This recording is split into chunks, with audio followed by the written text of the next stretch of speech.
За би хөдөө аж ахуйн сургуулийн ашиг судлалын тэнхимийн багш доктор дэд профессор Итгэл гэж хүн байна. За бид одоо сүүлийн хэдэн жил бол арь ширний боловсруулалтанд цахиурын нийтлийг ашиглах суурь судалгааны төслийг амжилттай хэрэгжүүлээд үйлдвэрлэлд нэвтрүүлэх ажлыг бас хийж байна.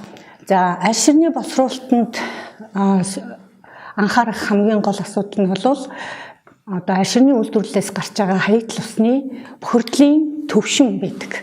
Өөрөөр хэлбэл арь ширний үйлдвэрээс гарч байгаа хаягдл усны бохирдол одоо маш өндөр байгаа учраас сүүлийн жилүүдэд энэ бохирдлыг бууруулах ажлыг бол их өргөн цар хүрээтэйгээр хийж байгаамаа.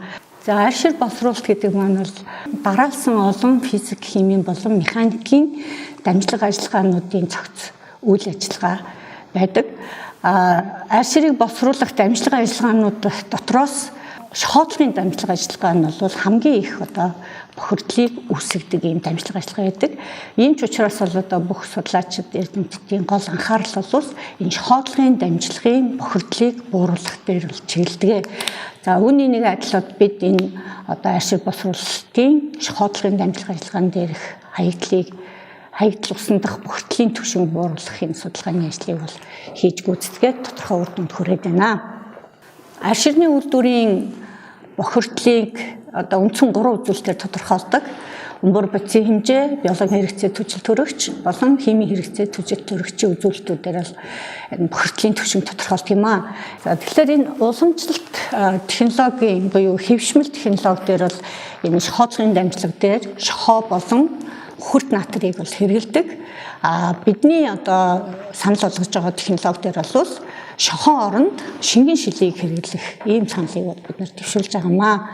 За ингээд шохоо оронд бол шингэн шилийг орлуулж хэрэглэхэд бол бид нар хаягдл усны бохирдлыг бол 94.6%-аар бууруулж чадсан юм үр дүн харуулсан. Тэгэхээр бид нар энэ шохоодлогын дамжлага дээр шохоо оронд шингэн шилийг одоо орлуулж хэрэглэснээр дараагийн дамжлагууд дээр бид нар бас давуу талуудыг олж байгаамаа. Үүнд нэгдүгээрт нь бид нар дараагийн дамжлага дээр бол бид нар хэвшмэл технологи дээр одоо шохоог арилгах дамжлага дээр одоо аммоны давсуудыг хэрэглэдэг. Маш их хэмжээний аммиак ялгардаг ийм хортой үйлдвэрлэлийн процессыг бид нар бол өөрчилж шороолсны хүчлээр саармжуулаад ингээд одоо аммоны хэрэглээг бол бид нар халж байгаа юм. Эдэлгийн болон будгийн одоо зарцуулалт 20%-аар бол хэмнэгдэж байгаа ийм үр дүн бас гарч байгаамаа. За ингээд боловсруулсан савхаараа бид одоо яг бүтээгдэхүүн үйлдвэрлэж бас үр дүнгийн туршилтыг бол хийсэн. За одоо энд бол бид нэр хоньны арьсыг бол ус авах дамжлага ажиллагаан дээр буюу шохоодлогон дээр шингэн шил хэрэглээд ингээ хувцсны зорилттой савх боловсруулсан. Тэгэхээр савхин хувцсны маань чанарын үзүүлэлт бол стандартын бүх үзүүлэлтүүдийг бол хангасан. Харин одоо стандартын үзүүлэлтээс тасралтын даалт болвол стандартын одоо үзүүлэлтээс бол илүү өндөр үзүүлэлттэй бат бөх чанараараа сайн гэсэн юм үр дүн үзүүлсэн.